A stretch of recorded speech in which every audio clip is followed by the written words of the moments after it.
Welcome. Welcome to the Poetry Flash reading series, the first event of 2022. I'm Joyce Jenkins, coming to you from Poetry Flash in Berkeley. Tonight, we are pleased to present Tobey Hiller, or today, this afternoon, this beautiful day, we are pleased to present Tobey Hiller and Ma Shein. This reading is co-sponsored by Mo's Books in Berkeley.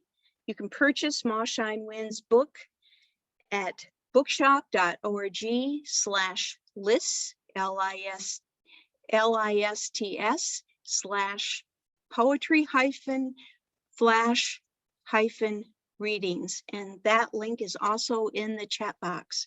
And to purchase Tobey Hiller's gorgeous new book, Flight Advice, see her publisher's website, www.unlikelystories.org, and that link will also be in the chat box.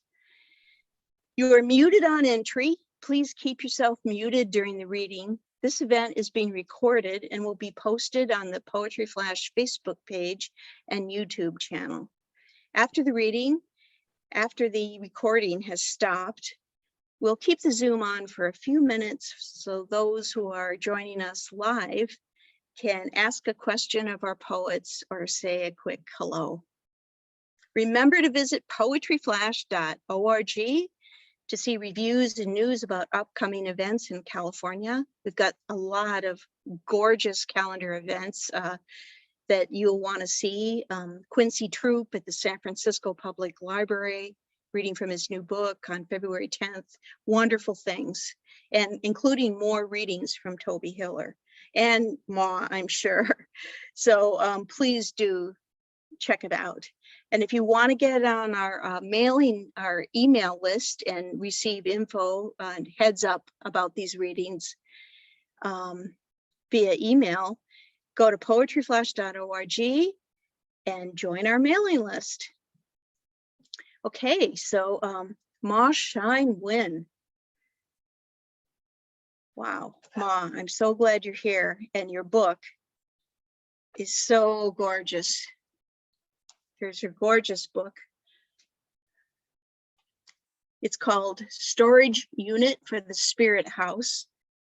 She has channeled her South Asian ancestry to produce this rich, wondrous book. It's primed with an epigraph by a South Asian scholar who explains that gnats are spirits holding power over particular localities that often build small shrines called spirit houses for offerings to their local gnat, and that must be placated to avoid injury or disaster. I'm all for that. Gnats begin and end the book and flit mischievously throughout. It's an amazing book. It was a nominee for the 2021 Northern California Book Award in Poetry, long-listed for the PEN America Open Book Award, and shortlisted for the California Independent Booksellers Alliance Golden Poppy Award. D.A. Powell wrote of it. Poetry has long been a vessel, a container of history, emotion, perceptions, keepsakes. This piercing, gorgeous collection stands both inside and outside of containment. The porcelain vase of stargazer lilies is considered alongside the gallery convicts, the children sleeping on the cement floors of detention cells, the gnats inside their spirit houses, the spirit houses inside their storage units. These poems are portals to other worlds and to our own, a space in which one sees and one is seen. So please welcome Ma Shein.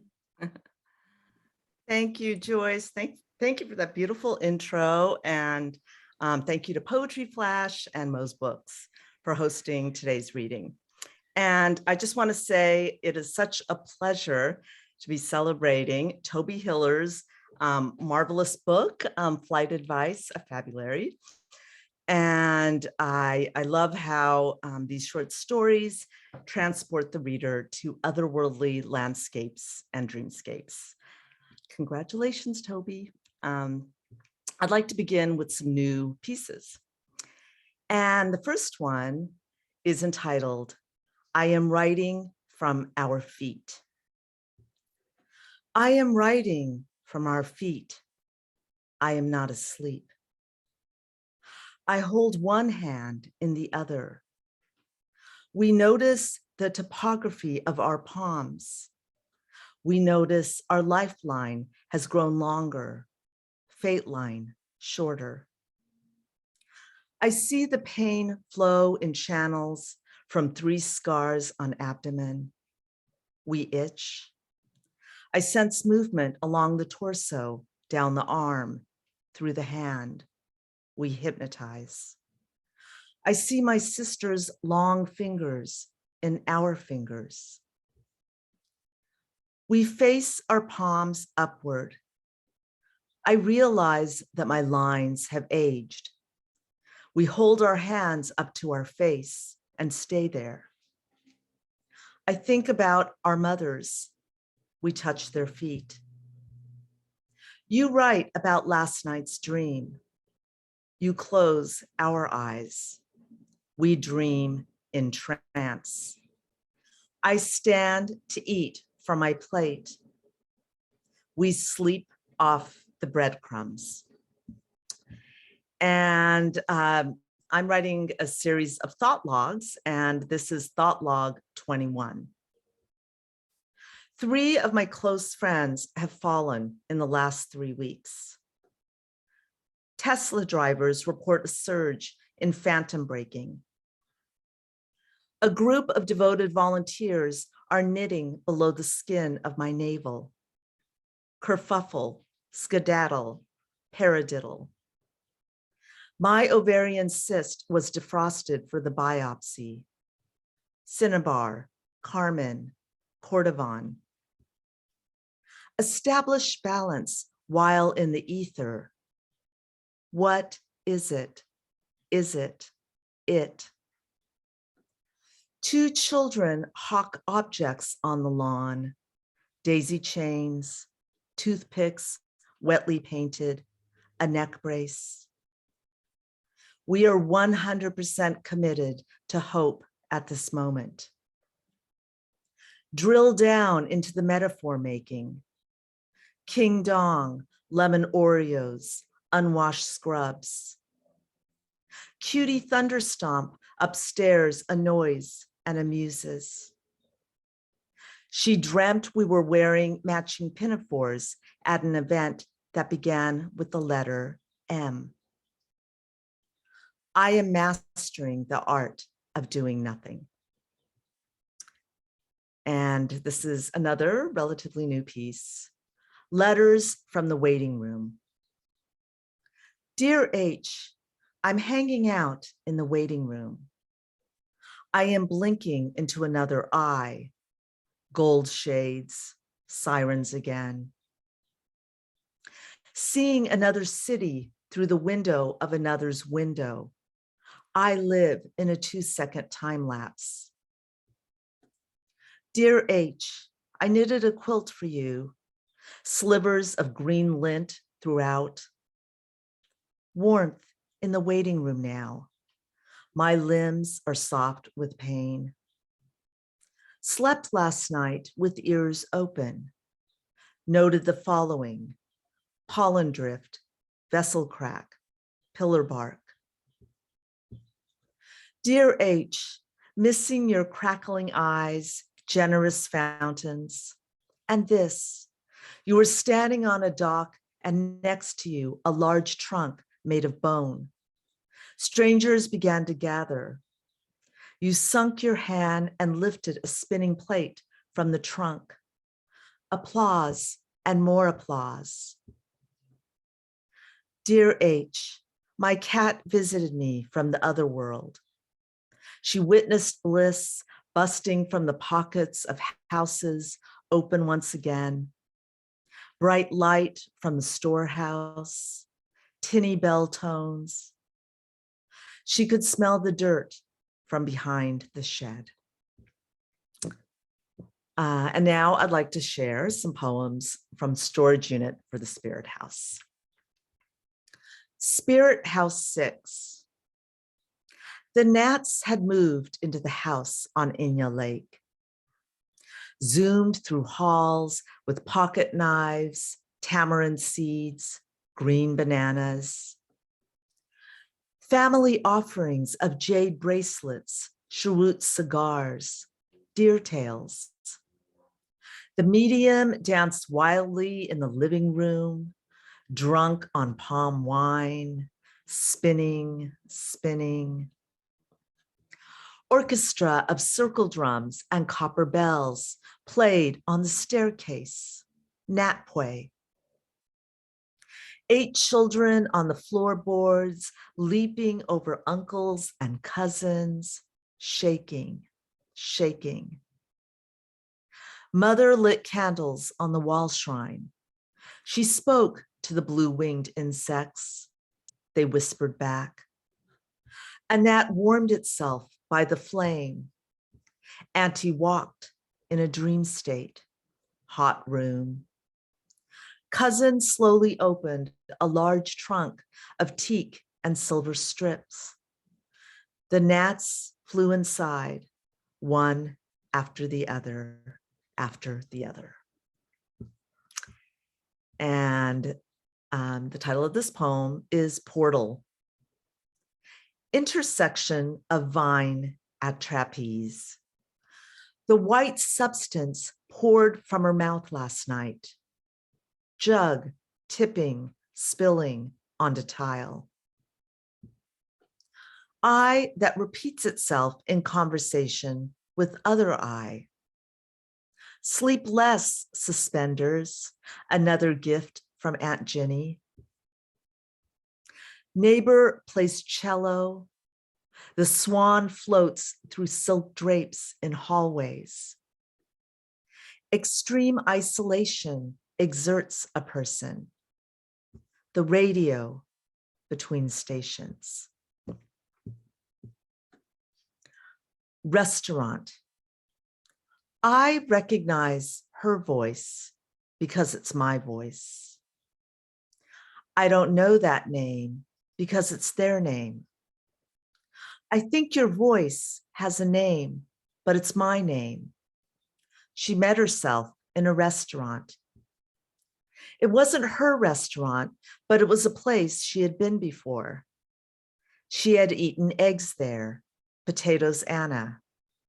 The dishes had no names. The waiter had a high voice. How could you not remember me? We were married last May. The cakes were baked by professionals. One of them looked like a marvelous dress. What will you bring to the table? What is your surname? What are the camels doing here? Please change for me. Are those your wind chimes? And this is one of my Spirit House poems, Spirit House 3. Only sun trapped in premonition, whispers in the ear, a leap from above, asleep on cement flower bed, rooms emptied of spoons, ankles sprained, warnings in the head, mother offering to the gnat on the ground floor, honey, rice, roses. And shops.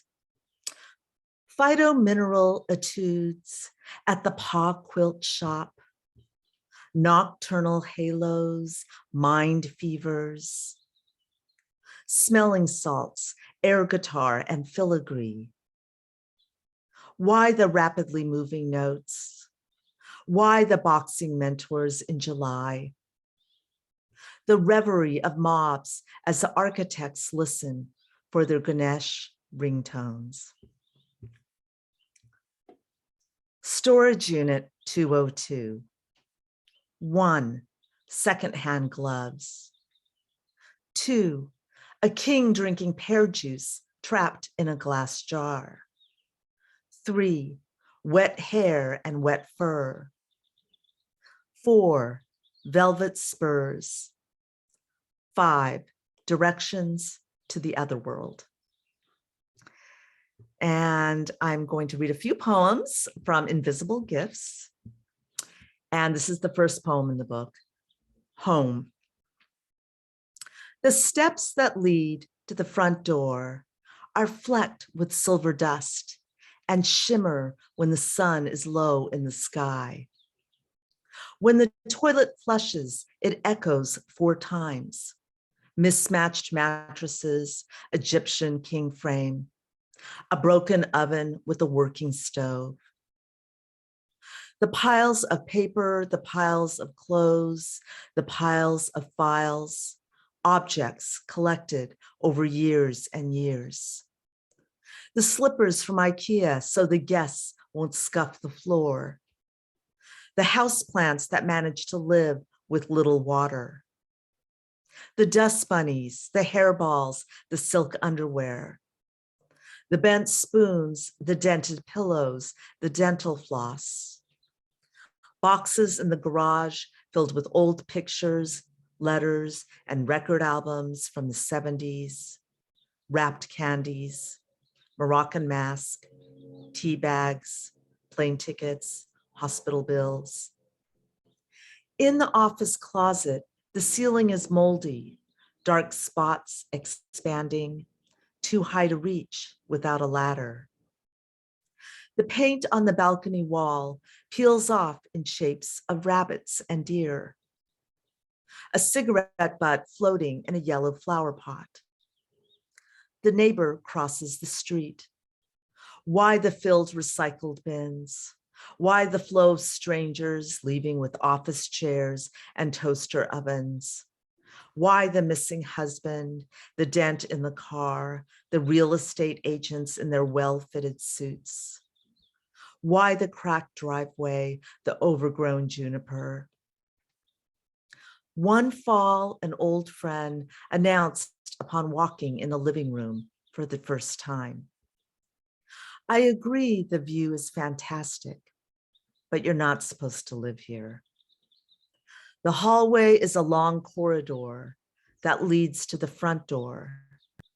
The doorknob is diamond-shaped and needs to be jiggled and turned to the left to be opened. Time machine. To a place, liquid and smoky, a b-boy on the sidewalk, long-lashed, laughing, humming, birds a disappearing act. We followed them. The heat in the room, the colors of bees, blankets in trees, the buzz in the well. Fallen quiet now, hands and eyes, a yellow there and here. Remote spring, such soft fires, they asked. On the shore, we pose with seabirds, oil-slicked, enameled surfaces. Questions, 3 drops of pale green, stay the night. And this is a prose poem called Close-Ups. 2 boys sit on a log in the middle of a valley. The trees surrounding them block out the sunlight, and the boys have trouble seeing their hands in front of their faces. A woman appears from a cluster of trees. She holds a basket in one hand and a jug of water in the other. Her eyes are closed, and she walks towards them as if she can see. She can, in fact, see through her eyelids. The boys are entranced by her silver hair and wonder what is in the basket. They stretch their hands out towards her. And this is my second to last poem. It's called Wetlands. Otter and mink roam the fen. I don a vest of moss. Cormorants and curlew sound from the bog.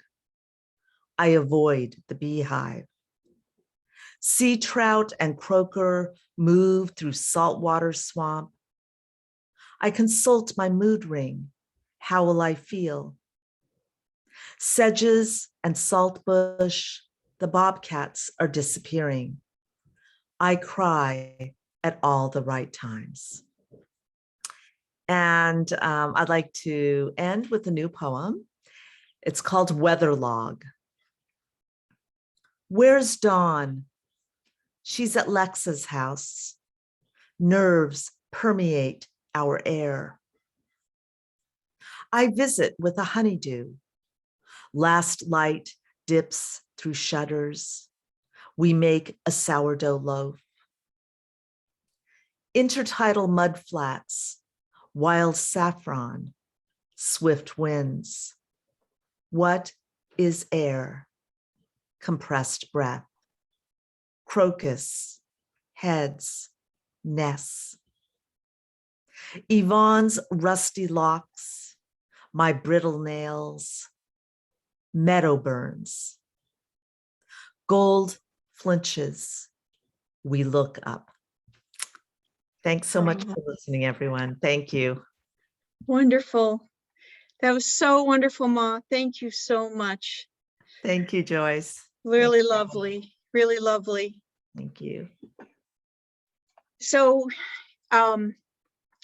next we have our Tobey Hiller's brand new book. So that this is certainly the Poetry Flash book launch, if not very close to the book launch.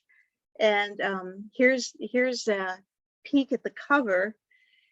It's a collection of stories, of prose pieces called Flight Advice, a Fabulary. Thaisa Frank wrote of it. In Flight Advice, fairy tales and myths of passion come alive in the modern world.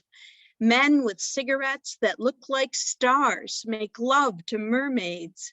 A genie appears in a woman's laundry room, and a writer is transformed by mysterious words, told by a narrator with a remarkable voice that ranges from vernacular clarity to dazzling lyricism. Flight Advice is the best of contemporary magic realism. To which I want to add, what a pleasure it was to read this prose collection, how it grew on me as I read it, and expanded with meaning as I read. I especially enjoyed The Mystery Writer with its insights into consciousness and the writing process. Amazing book. Tobey Hiller's previous books include 4 poetry books, most recently Crow Mind, and a novel. Her story Splinter won first prize in Craft's 2020 Short Story Elements Contest and was earlier shortlisted for the first Los Gatos Listowel, hope that's right, short story contest. The 7th Blue was a finalist for the Reynolds Price Short Fiction Award. 2 of her other stories have been shortlisted for prizes, and this amazing book, Flight Advice, a Fabulary, was one of 5 finalists for Omnidon Publishers' Fabulous Fiction Prize. And I want to mention that The Wonderful Storage Unit by Ma Shine-Win is published by Omnidon as well. This wasn't published by Omnidon, but it was one of 5 finalists for Omnidon's Fabulous Fiction Prize, and that's a huge honor. That's a very competitive, amazing award. So Tobey's fiction and poetry have appeared in so many journals and anthologies that there are way too many to list here. And we're just so thrilled to have a small part in launching this wonderful book, Flight Advice, into the air, into the world. Tobey? Thank you so much, Joyce, for that introduction. It was gorgeous. And Ma, thank you. I just loved listening to your poetry. It was wonderful. And I was especially struck by the new work simply because it was unfamiliar to me and had a slightly different quality. I'm just wonderful listening. And I'm not always able to listen right before I'm reading. So it was, really kept my attention, which is quite good. So again, thank you to Poetry Flash and to Joyce, and I'm going to get started here. This book is, when I was young, I read a lot of fables and myths and short stories, and somehow the DNA of that got into a part of my writing life. And this book, although I do write realist stories and poetry and other things. This book all has little splinters of fabulism or surrealism or really weird things that happen, all the stories. I'm going to start with the first story, which is called Down by the Riverside. And this is kind of a meta story. It's a story about story, and it's short, it's quite short. I do assure you that all the other stories do the usual things that stories do. They kind of take you into the thicket, they drop you off the edge, and then they do something to take you somewhere. But this one is sort of about what has been happening to Story. It's called Down by the Riverside.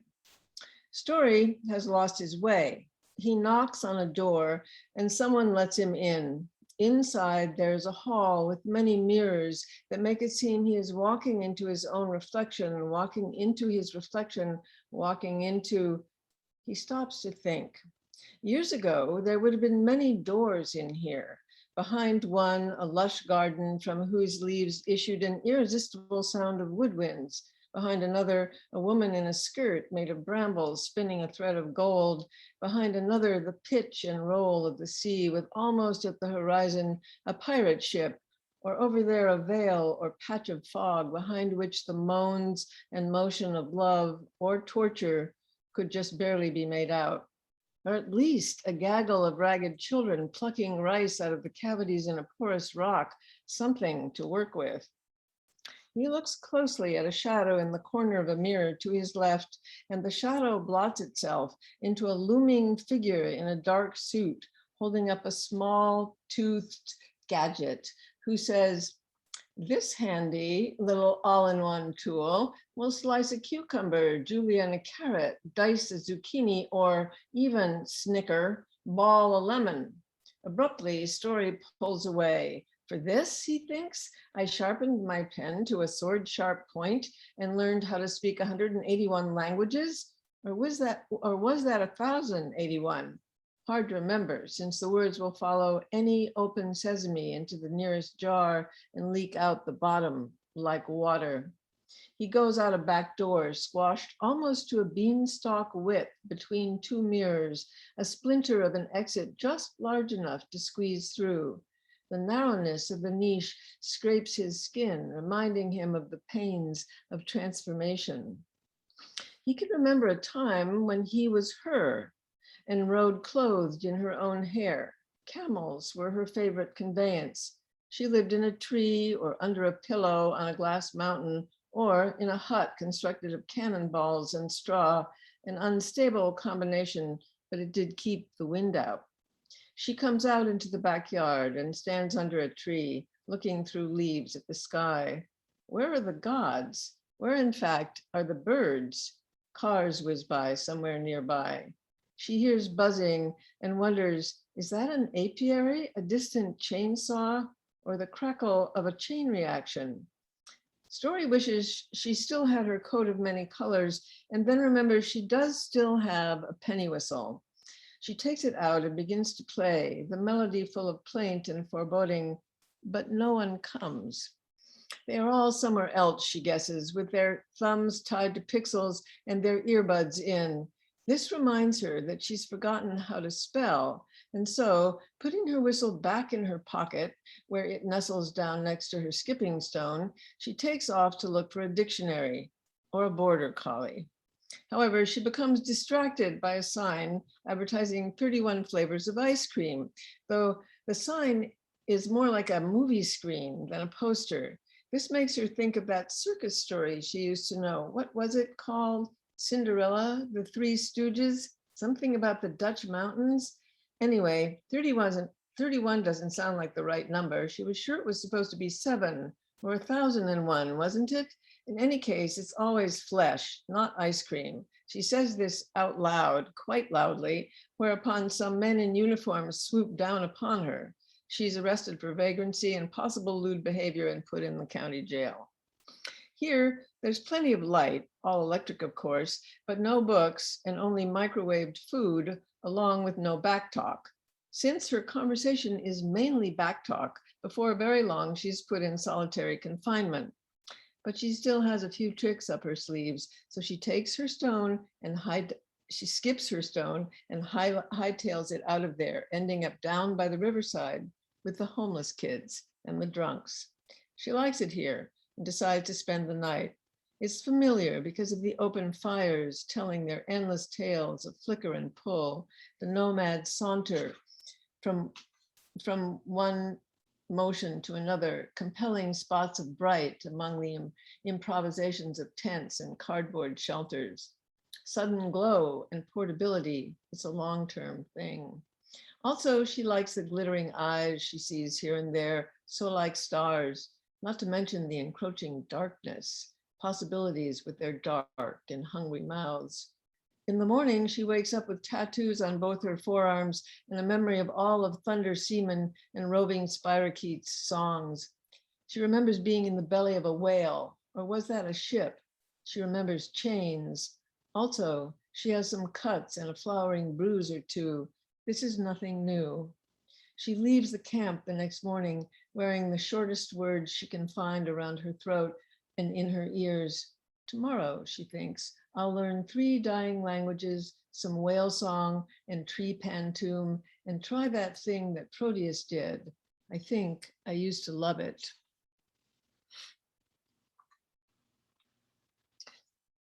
Okay, the next one I'm going to read is called Hair. The story that Joyce mentioned, which I love too, by the way, is quite a long one, as are a couple of the others in here. So I'm not going to read anything long. This one, you will recognize it as conflates some figures from various myths. Hair. A long time ago, and you're probably going to find this hard to believe, women and men too, though this probably wasn't important, were bald. Bald, you will say. How awful. Do you mean bald, bald? Yes, I do. Bald as a rock, bald as an egg, bald as the dirt patch in the backyard where the chickens like to roam, bald as a ringing gong, and just as beautiful, though of course this baldness was silent. This was in a time before mirrors, and Lilith, whose ancestry we will not tabulate here since it causes so much ruckus, was bald too, as a bat. Though bats do have a hair or two sticking out, Lilith had 1 or 2 too. This did not bother her or cause plucking and primping, since there were no mirrors, and the occasional glimpse she caught of herself in pools or puddles only confirmed the impression she had gotten from the behavior of others, which was that she looked fine, perhaps more than fine, even though her skull might bounce light back like a billiard ball, a class of balls which hadn't been invented yet, by the way. One day, like other days, for they came in a torrent, just like now, but more so, a sameness and repetition that made it difficult to say this was that, or brown was beige, or corn was sugar, or any of the other things people like to say to show that they can distinguish one thing from another quite well, thank you. The sun came up, big and round, golden, bald, as you may have noticed. Baldness is a much more pervasive quality than it first appears. On this day, Lilith had decided to visit her 3 children by her first husband, Adam. I hate to mention this, as you might begin to think I've got a bee in my bonnet, whatever that means, but her children, 2 sons and a daughter, were also bald. No one cared, really. What I mean to say is there were no hairstylists, no salons, no combs or brushes, no barrettes, no myths about Rapunzel, no shampoo, or any of the other myriad hair products you are no doubt familiar with.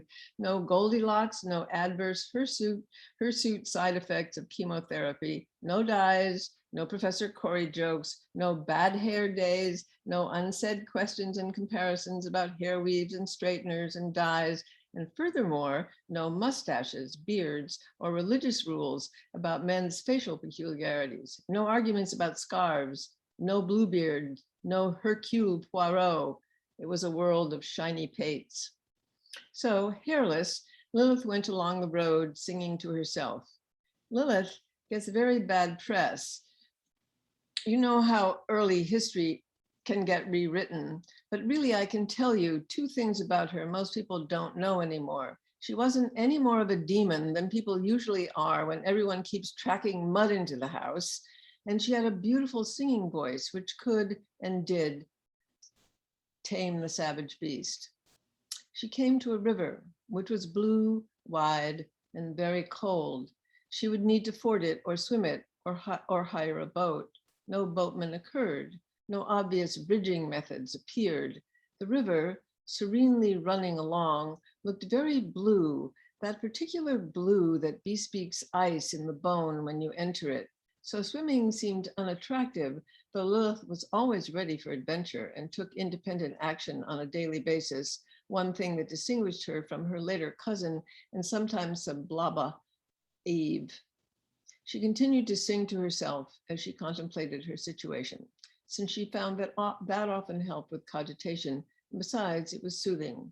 As she sang, she walked along the edge of the river, rushing and hurrying, and yet quite beautiful. It ran between its banks like a woman running a long way through a desert without thirst. And Lilith thought how beautiful the motion and curling of it, how the length and combing figures of it soothed the earth, and that even though it was preventing her from forward progress in her plan to visit her 3 children, it was like a woman, though it had something, some running, fluid thing that no woman had, or man for that matter, though she did not at this moment, I'm afraid, think about what men had. Having been born a woman, she tended to compare herself when comparisons came up with things that made the world go round: water, wind, trees, bees making honey, etc. What is that, she thought. She was looking down at the river, and there, close to the bank, she saw river plants growing at the margin. Long strands, they waved and danced in the currents of the river, and seeing their long tendrils, she thought, that is most beautiful. And of a sudden moment, though of course all moments are sudden, it is simply that some seem to make much more of a splash than others, she thought, now if I had a part of me that waved and rippled like that, it would add to my strength, it would augment my beauty, it would make me more like the world in all its wonder. Now, if this were a fairy story, Lilith would immediately find a way to make this magic. However, since this is only a how story, one of those stories that merely explains the way of the world, things do not travel on so famously or easily. The how of things always has an ache in it. Whatever Lilith thought, the next thing that happened was that because she was so preoccupied with the lovely curling and snaking of the plants, she lost her footing and lickety-split, faster than you can pull any rabbit out of your hat, much faster in fact, she fell into the water. Bald pate shining, pretty arms flailing, mouth no longer full of music, instead full of water.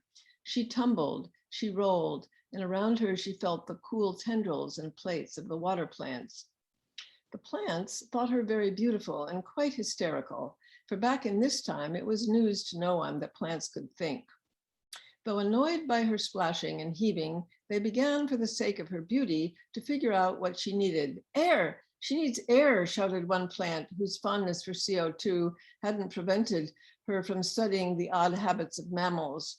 But another one, whose intuitive capacities had always been admired by everyone, said, but she wants to be one of us. She likes fluidity. She likes running. She wants tangle and curl. Grab her. Hold on.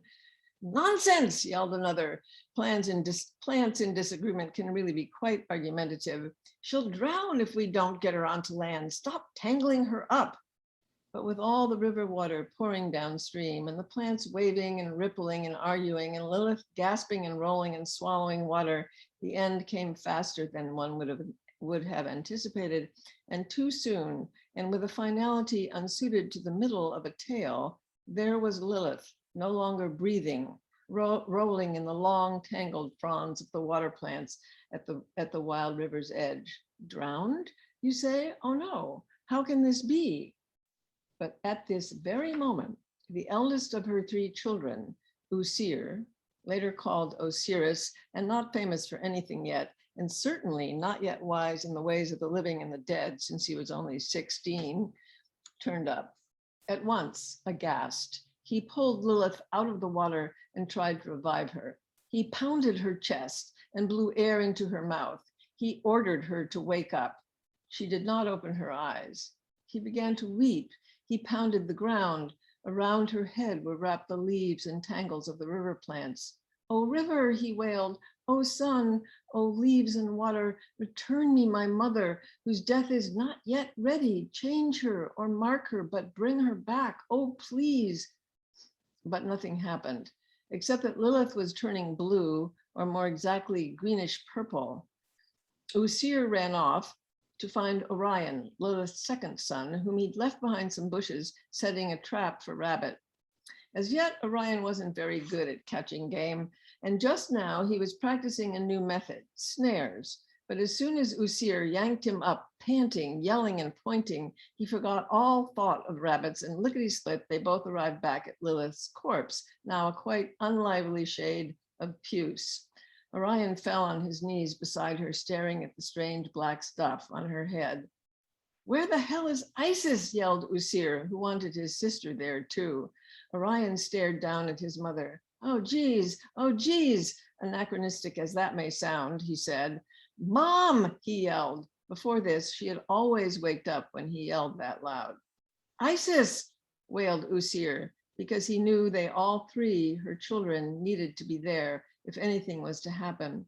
And lo and behold, his 13-year-old sister, Isis, who had been picking lotuses just down the way, came running up. And when she saw her mother all green and still, she grabbed her own cheeks and began to rock back and forth. "Quick, quick, stop that screeching and come here," said Usir, who tended to order his younger sister about. This time, she didn't argue. And then they all three wove their hands together and stood around Lilith, staring down at what looked much too much like a corpse, and each realized in that electrical moment that they would be scattered limb from limb, heart from heart, that sky and water, and indeed the dead, risen and wandering, would be their destinies. Then Usir spoke again, the same words he had before, holding tight his brother and sister's hands, whom he had not yet lost to legend. "O river," he wailed, "O sun, O leaves and water, return me my mother, whose death is not yet ready. Change her or mark her, but bring her back. Oh, please." And because Usir's voice and love were so powerful, and because longing is in the motion of all things, and because the three of them were in it together, a rare conjunction, the river heard, and the plants of the river heard, and the flow and running of the river heard, and Lilith awoke. She gagged, she coughed, water streamed from her mouth. She looked up and saw her children, constellations of all her sky. And now, around her head, which had been formerly bald, was a wriggle and wrath of dark hair, running in ringlets and tangles, to signify that she was forever of the river, and that her life belonged now partly to water, partly to peril, and partly to wish. She kissed Usir and Orion and Isis on their still childish cheeks and touched her no longer bald pate. And suddenly on her children's heads too, fine hair sprouted, dark, red, or blonde, curly and straight, showing how all humans from now on would be partly river and daily reminded that tangle and flow, a confusion of outcomes, a tide and tangle of embellishment, were all part of the matter, which never from one day to the next could remain the same. And to finish up, I'm going to read a very short one called Fable with Wings.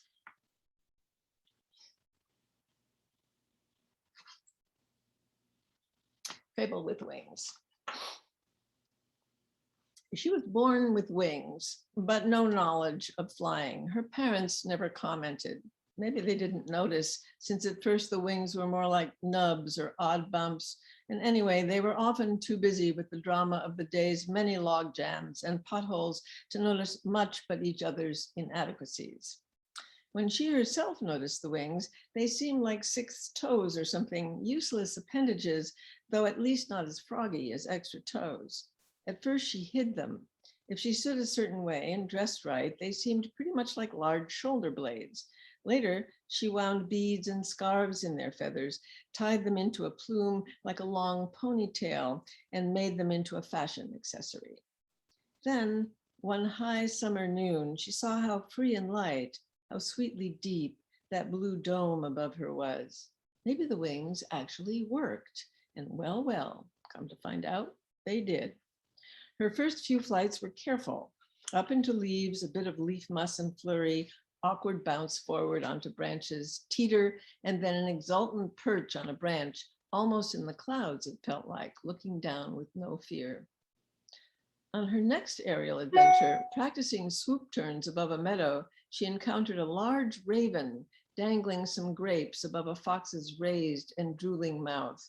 "What are you doing?" "Shh," said the raven, "I'm concentrating."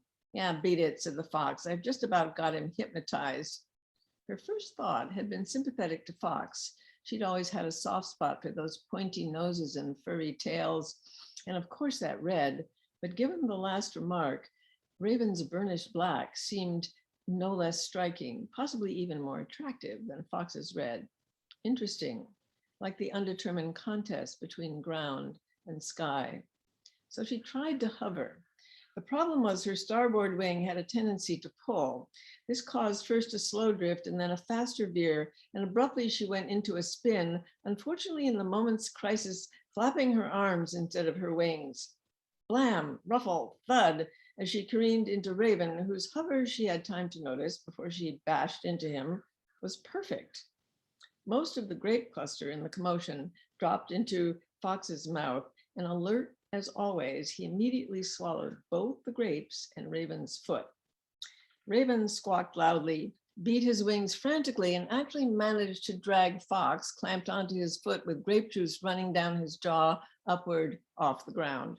Fox looked down at friend Earth as it grew farther away beneath the glorious red of his tail, now tucked between his hind legs. Raven pumped his wings. "Grab her, grab that thing with the hair," Raven squawked. "Grab her instead, she's bigger." Uh-oh, she thought, thinking of those sharp little teeth, and accelerated when she should have braked, ending dangerously close to the melee. Fox opened his mouth and made a snap at her foot, which, being nimble in that department at least, she snatched back just in time. The sound of his teeth snapping in air lingered in her mind. A thud, the most unfox-like yowl, and Fox, now a reddish-brown heap on the ground, quickly metamorphosed into a ragged streak of iron oxide after image that disappeared into a bush. There was a sound of whining from the greenery. Raven flew up close to her and peered at her with his black, calculating eye. "Don't fly too well, girlie, do you? I offer lessons, cheap." That's it.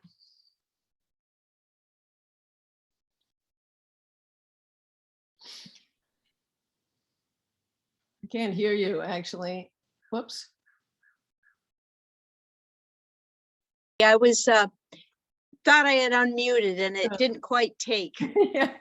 but I'm here, and Yeah. that was a wonderful reading. Thank you so much. Thank you to these 2 amazing writers, Tobey Hiller, celebrating flight advice, a fabulary, and Ma Shine-Lin, celebrating storage unit for the Spirit House. And there's so much more to both of your oeuvres. And Thank you all for joining us. Just want to remind you all that if you want to refer to this reading later, it will be on the Poetry Flash YouTube channel and on the Poetry Flash Facebook page. And the links to purchase these books, if you purchase them this way, that will support small press publishing and independent bookselling. And they're at Ma's book is at bookshop.org/list/poetry-flash-readings. And Tobey's book is at her publisher's site, www.unlikelystories.org. It's just really been a pleasure. Thank you so much. Thanks so much, everyone. Yay!